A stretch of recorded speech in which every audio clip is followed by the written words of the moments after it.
Hello नमस्कार friends, आपका एक बार फिर स्वागत है आज की नई वीडियो में।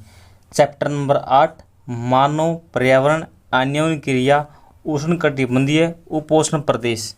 चलिए फ्रेंड्स, आज की वीडियो शुरू करते हैं बिना टाइम वेस्ट किए। नोट इम्पोर्टेंट,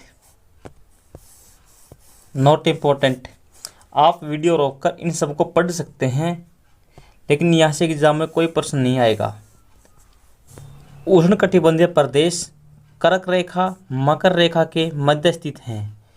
भूमध्य रेखा के 10 डिग्री उत्तर और 10 डिग्री दक्षिण में के मध्य भाग को भूमध्य रेखीय प्रदेश कहते हैं। हम इनको सबको मैप में समझेंगे अच्छे से।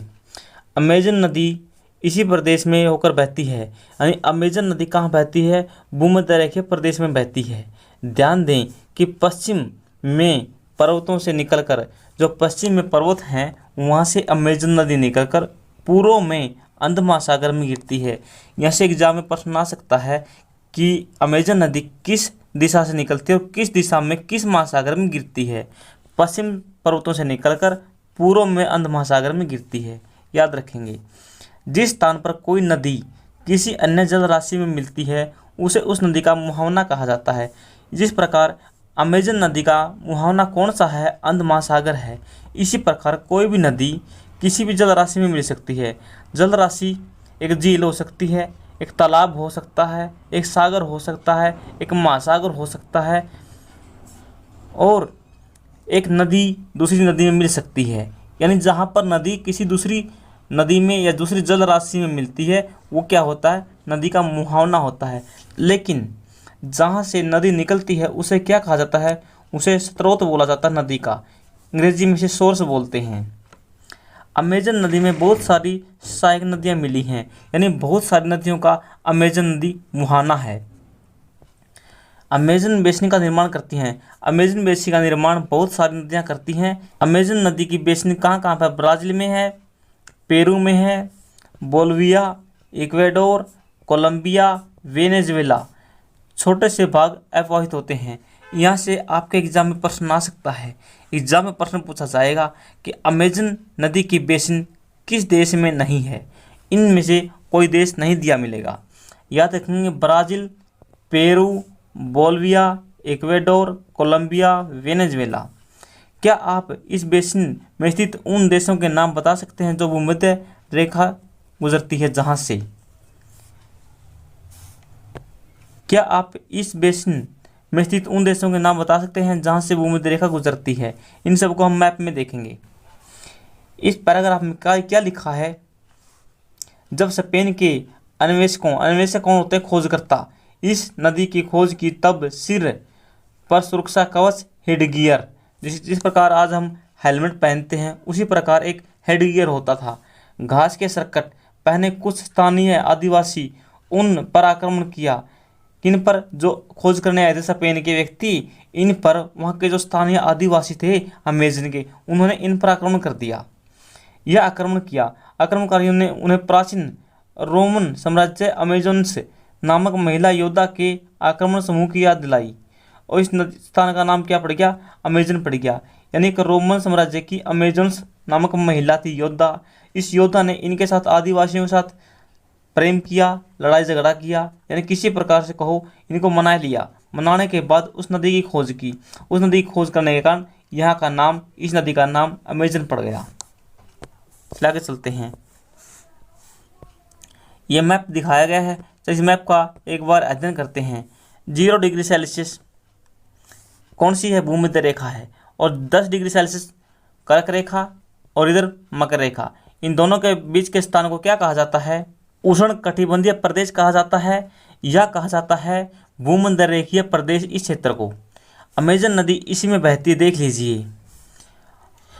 0 डिग्री सेल्सियस यानी भूमध्य रेखा, विषुवत रेखा किन किन देशों से गुजरती है?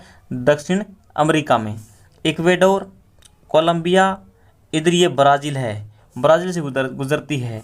और ये अमेजन नदी है। अमेजन नदी की बेसिन किन किन देशों में फैली है आप देख लीजिए। अर्जेंटीना में नहीं है, पराग्वे में नहीं है, न ही चिली में है। बोलिविया में फैली है, यहाँ तक फैली है। वेनेजुएला में फैली है, गुयाना में फैली है, सूरीनाम में फैली है, फ्रेंच गुयाना में फैली थोड़ी सी, कोलंबिया में फैली है, इक्वेडोर में फैली है, पेरू में फैली है। कौन सी नदी की बेसिन? अमेजन नदी की बेसिन। यह विश्व की सबसे बड़ी द्रोणी बेसिन है। यदि आप चाहो तो इन नदियों के नाम भी याद कर सकते हैं जो यहाँ छोटे छोटे रूप में दी हैं। वीडियो रोककर इसको अच्छे से कर लें। चलिए इस बॉक्स को देखते हैं। सहायक नदियाँ, यह छोटी नदियाँ होती हैं, चाहे छोटी नदियाँ होती हैं जो बड़ी नदी में मिल जाती हैं, मुख्य नदी में मिलती हैं। मुख्य नदी अपनी सहायक नदियों के साथ जिस क्षेत्र के पानी को बहा कर ले जाती है वह बेसिन बना कहलाती है। जल संग्रहण क्षेत्र या बेसिन एक ही बात होती है। एग्जाम में पूछा गया था एक बार, बेसिन का दूसरा नाम क्या है? जल संरक्षण क्षेत्र। अमेजन बेसिन विश्व की सबसे बड़ी बेसिन है, याद रखेंगे। जो अमेजन नदी है ये, इसकी बेसिन विश्व की सबसे बड़ी बेसिन है या द्रोणी है। जलवायु, जैसा कि अब आप जानते हैं अमेजन बेसिन भूमध्य रेखा के आसपास फैला है। यहाँ गर्म और नम आर्द्र वायु है। मौसम दिन और रात दोनों हिस्से में लगभग आर्द्र गर्म और आर्द्र रहता है। कहाँ का? भूमध्य रेखा का। भूमध्य रेखा पे कौन सी द्रोणी? अमेजन बेसिन की बात है यहाँ।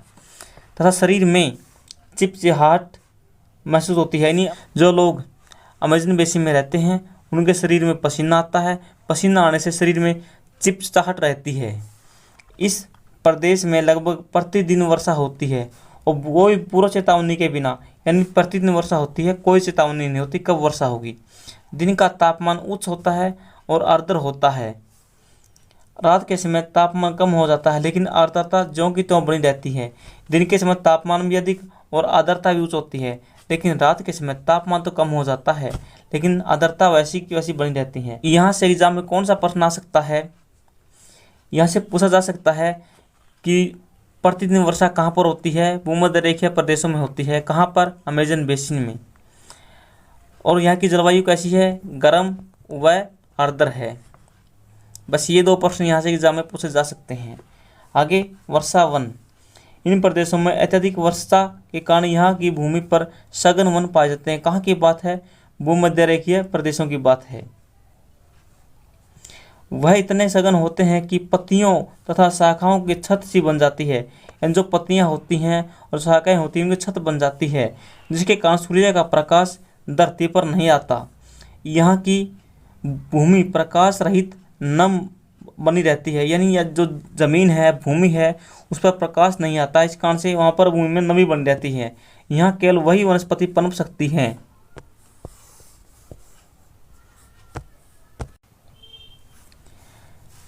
यहाँ केवल वही वनस्पति पनप सकती हैं जिसमें छाया में बढ़ने की अक्षमता हो, यानी जो वनस्पति छाया में बढ़ सकती है वही पैदा हो सकती है वहाँ पर, क्योंकि नीचे सूर्य की किरणें बिल्कुल नहीं आती हैं, यानी बिना सूर्य के उगने वाले पौधे ही वहाँ पर उग सकते हैं। परजीवी पौधे में कौन से हैं? आकर्डिक और बोर्मियालाइड। याद रखेंगे, आकर्डिक और बोर्मियालाइड कैसे पौधे हैं? परजीवी पौधे हैं। परजीव क्या होता है? जो जीव दूसरे जीवों पर पलते हैं।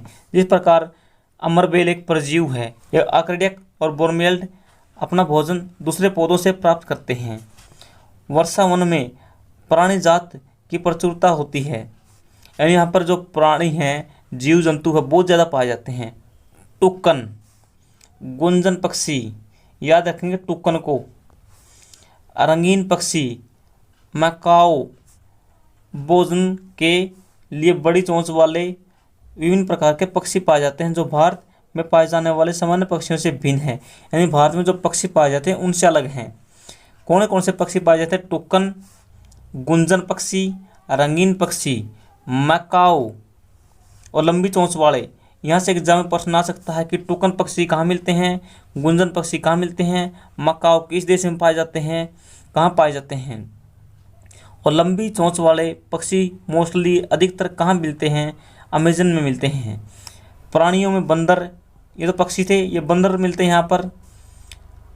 जो हमारे हरियाणा में, भारत में बंदर मिलते हैं उनसे अलग बंदर होते हैं वो। स्लोथ एवं चिट्टी खाने वाले टेपिर कहाँ मिलते हैं? अमेजन में मिलते हैं। याद रखेंगे, टेपिर को अच्छे से याद करेंगे क्योंकि स्लोथ और चिट्टी खाते हैं। यहाँ पाए जाने वाले सांप सरीसृप की विभिन्न प्रजातियाँ हैं, यानी यहाँ पर सांप सरीसृप भी बहुत मात्रा में पाए जाते हैं। मगरमच्छ सांप, अजगर, एनाकोंडा। एनाकोंडा विश्व का सबसे बड़ा सांप है। बोआ कुछ प्रजातियां पाई जाती हैं। इसके अतिरिक्त हजारों कीड़े मकोड़े इस बेसिन में निवास करते हैं। मांस खाने वाले प्रियास मत्स्य समेत मछलियां पाई जाती हैं। यानी मांस खाने वाली मछली है कौन सी? पिरियान्या मत्स्य। यह भी यहाँ पर पाई जाती है। कहाँ पर? अमेजन में। यहाँ पर क्या लिखा है? ब्रोमेलाइड एक विशेष प्रकार का पौधा है जो अपनी पत्तियों में जल को सिंचित रखता है। मेंढक जैसे प्राणी इन जल को पॉकेट का उपयोग अंडा देने के लिए करते हैं। यानी जो मेंढक है अंडा कहाँ पर देते हैं? ब्रोमेलाइड पौधे में देते हैं। ब्रोमेलाइड और अक्राइड कैसे पौधे हैं? परजीव पौधे हैं। यानी दूसरे पौधों से अपना भोजन प्राप्त करते हैं। दूसरे पौधों पर इनका जीवन निर्भर करता है। आगे है, इस प्रकार विविधता पाई जाती है कहाँ पर? बेसिन में। कौन सी बेसिन? अमेजन बेसिन में। ये कोई खास नहीं है। ये क्या है? टेपिर। टेपिर क्या है? ये कीड़े मकोड़ों खाता है। वर्षा वन के निवासी। यहाँ के लोग छोटे से छोटे वन में कुछ भागों में काटकर भोजन साफ के लिए यहाँ रहते हैं। यहाँ के पुरुष शिकार करते हैं, नदियाँ मछली पकड़ते हैं और महिलाएं क्या करती हैं? यहाँ की महिलाएं फसलों को उगाती हैं और ध्यान रखती हैं। यानी महिलाएं खेती करती हैं, पुरुष शिकार करते हैं। मुख्य टेपिको अनानास शकरकंद उगाते हैं।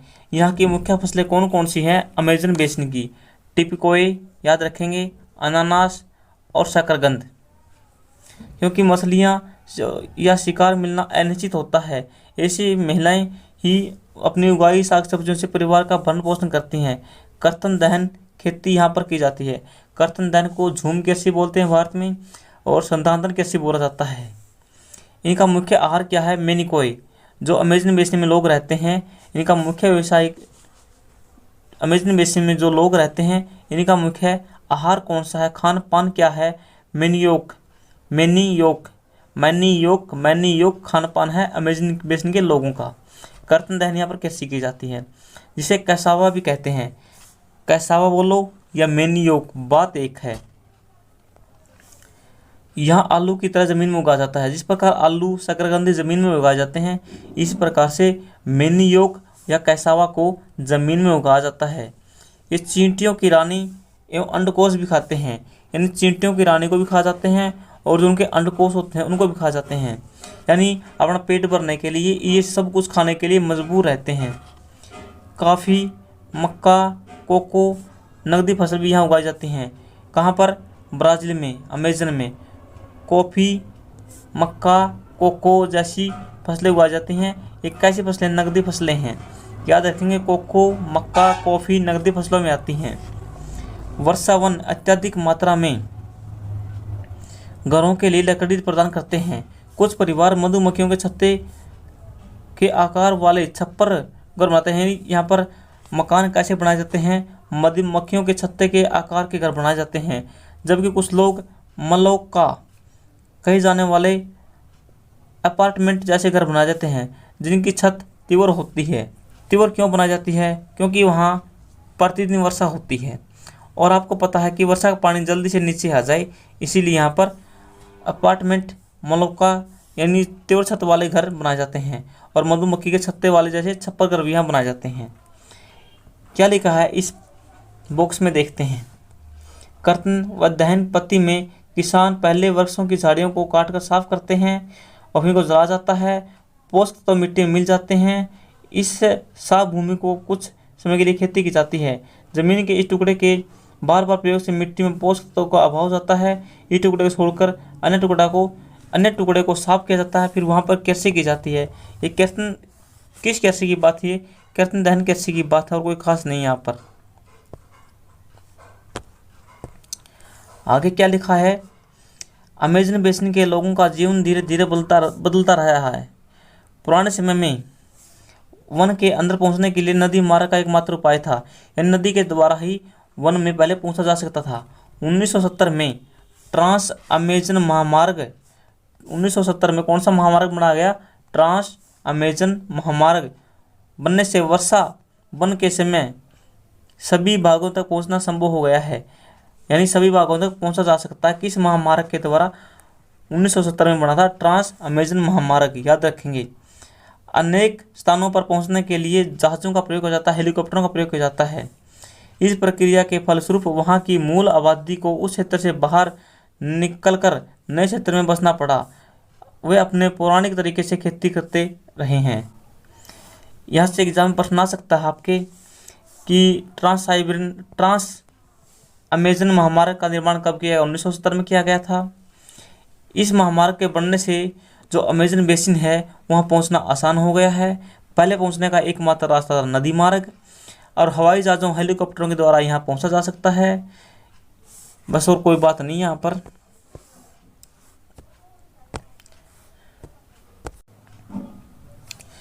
विकास की गतिविधियों के कारण जैव विविधता वर्षा वन धीरे धीरे नष्ट हो रहे हैं, यानी विकास अधिक होने से जैव विविधता नष्ट हो रही है, वर्षा वन भी खत्म हो रहे हैं।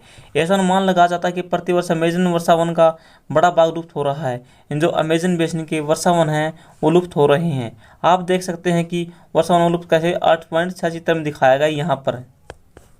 चलिए इनको समझते हैं चित्रों को, और कोई यहाँ पर खास बात नहीं है। पहले वर्षा वन इतने थे, अब इतने रह गए हैं, अब इनसे भी कम हो गए हैं, और आगे और भी कम होते जा रहे हैं। कौन से? वर्षावन, अमेजन बेसिन के वन।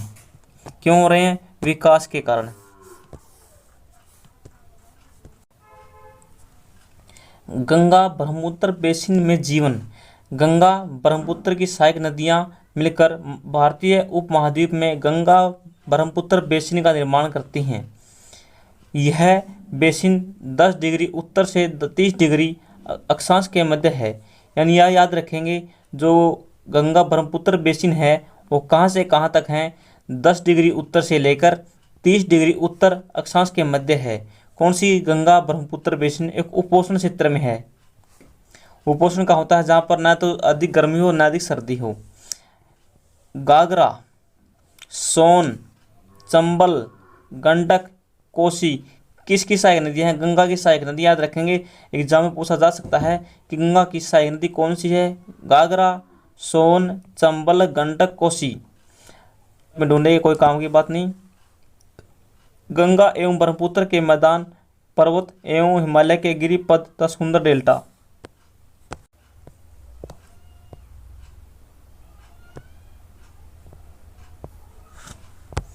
यह भारत का मैप दिखाया गया है, देख लीजिए इसको यहाँ से अच्छे से, क्योंकि यहाँ से एग्जाम में प्रश्न आ सकता है। ये ब्रह्मपुत्र नदी आ रही है यहाँ से भारत में प्रवेश करती है। नामचा बरवा पर्वत है यहाँ पर अरुणाचल प्रदेश में, यहाँ पर इसको सांगपो बोलते हैं। और इधर से गंगा आ रही है, ये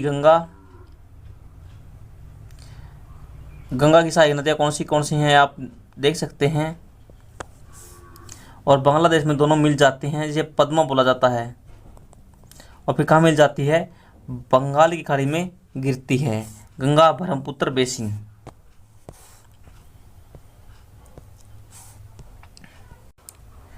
इस बेसिन की मुख्य विशेषता कौन सी है? गंगा ब्रह्मपुत्र बेसिन की सबसे मुख्य विशेषता यही है कि ये सुंदरवन डेल्टा बनाती हैं। मैदानी क्षेत्रों में अनेक चाप झील हम पहले पढ़ चुके हैं क्या होती है। मान लीजिए ये मैदानी क्षेत्र में नदी आई और ये भाग कट गया इससे, तो ये चाप झील बन जाती है। यहाँ की जलवायु मानसूनी है। भारत की जलवायु कैसी है? मानसूनी है। और जो गंगा ब्रह्मपुत्र का मैदान है यहाँ की जलवायु कैसी है? मानसूनी है। मानसून में मध्य जून से मध्य सितंबर के बीच वर्षा होती है। ग्रीष्म ऋतु में गर्मी होती है, शीत ऋतु में अधिक ठंड होती है। खास नहीं है। बेसिन क्षेत्रों में विभिन्न प्रकार की स्थलाकृतियाँ हैं। जनसंख्या के वितरण में पर्यावरण की प्रमुख भूमिका होती है। तीव्र ढाल वाले पर्वतीय क्षेत्रों में बसने वाली जनसंख्या कम होती है, यानी जो तीव्र ढाल के पर्वतीय क्षेत्र होते हैं वहाँ पर जनसंख्या कम पाई जाती है।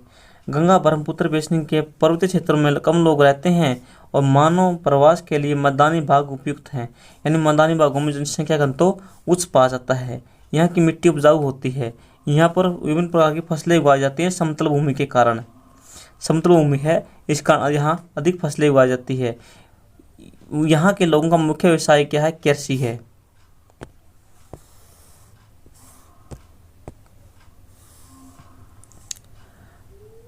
धान यहाँ की मुख्य फसल है। जो गंगा ब्रह्मपुत्र बेसिन है, यहाँ की मुख्य फसल कौन सी है? धान की है, चावल की है, क्योंकि धान की खेती के लिए पर्याप्त जल की आवश्यकता पूर्ति हो जाती है यहाँ से। आगे यहाँ उगाई जाने वाली अन्य फसलें हैं गेहूँ, मक्का, ज्वार, बाजरा, चना, ये हैं, गन्ना, जूट भी हैं, लेकिन मुख्य फसल याद रखेंगे धान है यहाँ की। मैदान के कुछ भागों में केले के बाग लगाए जाते हैं। पश्चिम बंगाल में, असम में चाय के बागान मिलते हैं। बिहार और असम के कुछ भागों में सिल्क कीड़ों का संवर्धन किया जाता है। संवर्धन मतलब यहाँ पालन किया जाता है। कहाँ पर? सिल्क के कीड़े भारत में कहाँ पाले जाते हैं? बिहार में और असम में पाले जाते हैं। मंद ढाल वाले पर्वतों एवं पहाड़ियों पर वेदिकाएं फसलें मिलती हैं। यानी जो वेदिकाएं फसलें कहाँ पर पाई जाती हैं? पर्वतों और पहाड़ों पर पाई जाती हैं, मंद ढाल वाले क्षेत्रों में। इस बॉक्स में क्या दिखाया गया है? 1 वर्ग किलोमीटर क्षेत्र में कोई 1 वर्ग किलोमीटर है, ऐसे वर्ग होता है जिसकी चारों भुजाएं बराबर हो, उसे वर्ग बोला जाता है। वाले लोगों की संख्या को क्या कहते हैं? जनसंख्या घनत्व कहते हैं। यानी 1 किलोमीटर वर्ग क्षेत्र में जितने लोग रहते हैं, इनकी संख्या क्या कहते हैं? जनसंख्या घनत्व कहते हैं। उत्तराखंड का जनसंख्या घनत्व कितना है? 189 है। 189 है उत्तराखंड का जनसंख्या घनत्व। जबकि पश्चिम बंगाल का कितना है? 1029 है। और बिहार का कितना है? 1102 है, जो भारत में सबसे अधिक है बिहार का।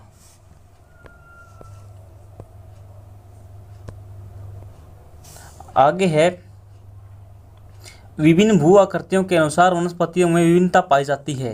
गंगा ब्रह्मपुत्र के मैदानों में सागवान, साखू, पीपल के उष्णकटिबंधीय पर्णपाती पेड़ पाए जाते हैं। गंगा ब्रह्मपुत्र के मैदानों में ज़्यादातर वन किसके पाए जाते हैं? कौन से पेड़ पाए जाते हैं ज़्यादातर? सागवान के, साखू के, पीपल के। ब्रह्मपुत्र के मैदानी क्षेत्रों में बांस पाए जाते हैं। ब्रह्मपुत्र नदी के मैदानी क्षेत्रों में क्या पाया जाता है? बांस पाया जाता है। डेल्टा क्षेत्रों में मैंग्रोव वन से घिरा है। डेल्टा क्षेत्र मैंग्रोव वन से। उत्तराखंड, सिक्किम एवं अरुणाचल प्रदेश में ठंडी जलवायु और तीव्र ढाल वाले भागों में चीड़, देवदार और शंकुधारी वन। यानी चीड़ और देवदार कैसे वन हैं? शंकुधारी। शंकुधारी वन याद करने की छोटी ही ट्रिक बनाई है मैंने। वो ट्रिक क्या है? शंकु से बढ़ाऊं शिवशंकर। शिवशंकर क्या थे? देवता थे, और सभी देवताओं से चिढ़ते थे। क्यों चिढ़ते थे? क्योंकि वो सबसे महान देवता थे। शिवशंकर देवता थे, देवता से चिढ़ते थे। इस प्रकार इनको याद कर सकते हैं। कहाँ मिलते हैं ये? ठंडी जलवायु प्रदेशों में मिलते हैं, और उत्तराखंड, सिक्किम, अरुणाचल प्रदेश में मिलते हैं शंकुधारी वन। यहाँ इस क्रियाकलाप में क्या दिखाया गया है? यहाँ कोई इम्पोर्टेंट नहीं है। असम में चाय के बागान के लिए प्रसिद्ध है और धान की कृषि के लिए पश्चिम बंगाल प्रसिद्ध है। बेसिन में विभिन्न प्रकार के वन्यजीव पाए जाते हैं। एक सींग वाला गेंडा कहाँ पाया जाता है? ब्रह्मपुत्र के मैदानी भागों में, यानी असम में पाया जाता है। असम और पश्चिम बंगाल में पाया जाता है। क्या पाया जाता है? एक सींग वाला गेंडा। डेल्टा क्षेत्र में बंगाल टाइगर, जो सुंदरवन डेल्टा है उसमें बंगाल टाइगर पाया जाता है। और मगर पाए जाते हैं। मगर का मतलब मगरमच्छ। नदी के साफ जल झील खाड़ी में, नदी के साफ जल झील एवं बंगाल की खाड़ी में प्रचुर मात्रा में जलीय जीव पाए जाते हैं। कौन सी मछलियाँ पाई जाती हैं? रोहू, कतला, हिल्सा। याद रखेंगे, रोहू, कतला, हिल्सा सबसे लोकप्रिय प्रजातियां हैं। मछली एवं चावल इस क्षेत्र में रहने वाले लोगों का मुख्य आहार है। जो इस क्षेत्र में लोग रहते हैं, जैसे अपना पश्चिम बंगाल है, अरुणाचल प्रदेश है, असम है, बिहार है, इन क्षेत्रों में लोगों का मुख्य खाना पीना क्या है? यहाँ के लोगों का मुख्य भोजन क्या है? मछली और चावल। इधर क्या लिखा है इस बॉक्स में देखते हैं। वेदिकाओं का निर्माण खड़ी ढालों पर समतल सतह बनाकर कृषि की जाती है। यानी जो खड़े ढाल होते हैं वहाँ पर कृषि कैसे की जाती है? वेदिकाएं बनाकर, ऐसे समतल भाग बनाकर उन पर कृषि की जाती है। इसे सीढ़ी नुमा कृषि बोला जा सकता है। जैसे यहाँ पर बनाई गई, देख लीजिए, आपको ये सीढ़ी के समान दिखाई दे रही होगी। ये वेदिका कृषि कहाँ की जाती है? जहाँ तीव्र ढाल होते हैं, खड़े ढाल होते हैं, पहाड़ी क्षेत्रों में की जाती है इस प्रकार की कृषि। मगर देख लीजिए कहाँ पाए जाते हैं। और एक सिंग वाला गड्ढा आपको पता है असम में मिलता है। और मगर कहाँ मिलते हैं? डेल्टाई क्षेत्रों में मिलते हैं, पश्चिम बंगाल। इस बॉक्स में क्या दिया है? गंगा ब्रह्मपुत्र नदी के एल लवण का मतलब मीठा जल में एक प्रकार की डॉल्फिन पाई जाती है, जिसे इसका स्थानीय नाम क्या है? सूसू। स्थानीय नाम क्या है डॉल्फिन का? सूसू, जिसे अंधी डॉल्फिन कहा जाता है। सूसू की उपस्थिति से जल की शुद्धता का पता चलता है। रसायन की अधिक मात्रा होने पर गैर उपचारित औद्योगिक शहरी गंदगी के कारण ये नष्ट हो जाती हैं। क्या यानी सूसू मर जाती हैं शुद्ध पानी न मिलने पर। यानी साफ और शुद्ध पानी में पाई जाती हैं सूसू या अंधी डॉल्फिन मछलियाँ। झील जीविका साधन कैसे है? विनोद एक मछुआरा जो बिहार के मतवाली मोन गांव में रहता है। बिहार का मतवाली मोन गांव में रहता है।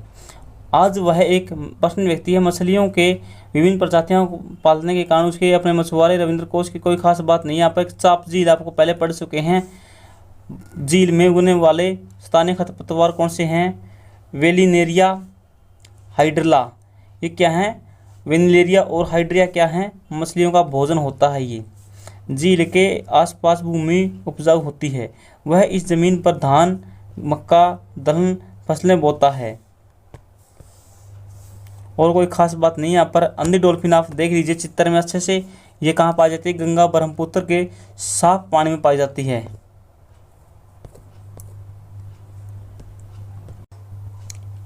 Note important. चलिए इस बॉक्स को देखते हैं।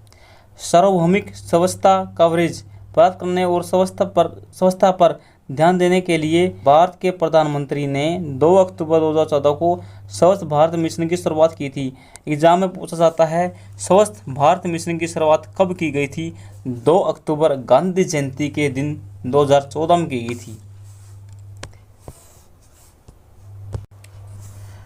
गंगा ब्रह्मपुत्र के मैदानों में कई शहर, बड़े शहर इनके नदी के तट पर बसे हैं। कौन से हैं? इलाहाबाद, कानपुर, वाराणसी, लखनऊ, पटना एवं कोलकाता। किस नदी के तट पे हैं? ये गंगा ब्रह्मपुत्र के मैदानों में पाए जाने वाले मुख्य शहर हैं या नगर हैं। 10 लाख से अधिक आबादी वाले शहर गंगा के तट पर स्थित हैं। ये सभी के सभी शहर किस नदी पर स्थित हैं? गंगा पर स्थित हैं। ये दिखा यहाँ पर। इन शहरों तथा यहाँ की उद्योगों का गंदा पानी बहकर नदी में आता है, जिससे नदी क्या होती है? प्रदूषित होती है। बस यहाँ पर यही बात बताई गई है।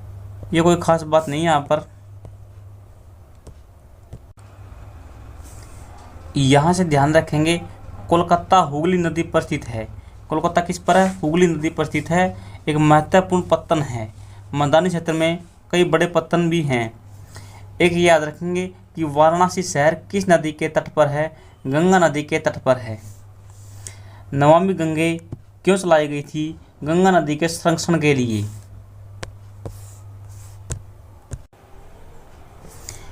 पर्यटन इस बेसिन की महत्वपूर्ण प्रक्रिया है। आगरा यमुना नदी के किनारे पर है। याद रखेंगे आगरा किस नदी के तट पर है? यमुना नदी के तट पर है आगरा। ताजमहल इलाहाबाद गंगा यमुना नदी का संगम है। यानी गंगा और यमुना नदी कहाँ मिलती हैं? इलाहाबाद में मिलती हैं। याद रखेंगे इलाहाबाद गंगा और यमुना नदियाँ मिलती हैं। उत्तर प्रदेश एवं बिहार में बौद्ध स्तूप है। उत्तर प्रदेश में और बिहार में क्या है? बौद्ध स्तूप हैं। लखनऊ का इमामबाड़ा क्या है? एक मंदिर है। और असम का काजीरंगा और मानस वन्य जीव अभयारण्य तथा अरुणाचल प्रदेश के विशिष्ट जनजातीय संस्कृति कई दर्शनीय स्थल हैं। यानी दर्शनीय स्थल में आते हैं लखनऊ का इमामबाड़ा याद रखेंगे, बिहार के बौद्ध स्तूप और उत्तर प्रदेश के बौद्ध स्तूप। और मानस कहाँ का है? असम का बाघ अभयारण्य है। काजीरंगा भी असम में है। और अरुणाचल प्रदेश में क्या है? विशिष्ट जनजातियां देखने को मिलती हैं, जिन्हें दूर दूर से लोग देखने के लिए आते हैं। ये लेसन यहीं पर समाप्त होता है। चलिए इसके ऑब्जेक्टिव टाइप क्वेश्चन करते हैं। ये मिलता है अमेजन बेसिन में, ब्राज़ील देश में।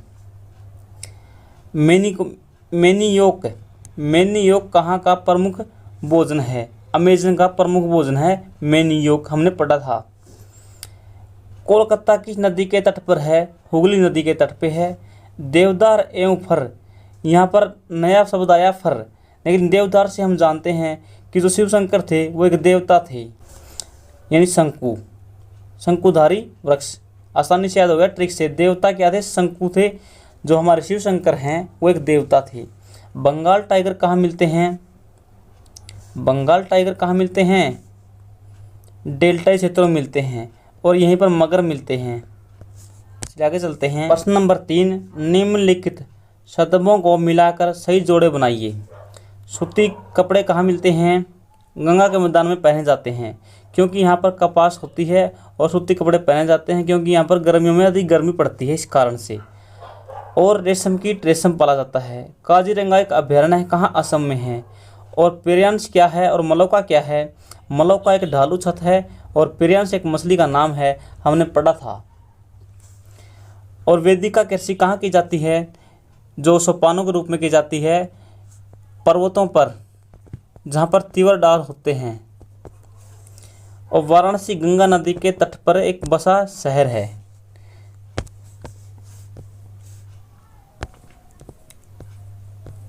अपने यहाँ पर कोई काम की बात नहीं है। चलिए लेसन यहीं पर समाप्त होता है। आप सभी को जय हिंद, भारत माता की जय। वीडियो को लाइक करें, चैनल को सब्सक्राइब करें, और कमेंट में अपनी राय ज़रूर दें। चलिए आपको नेक्स्ट वीडियो में फिर मिलते हैं।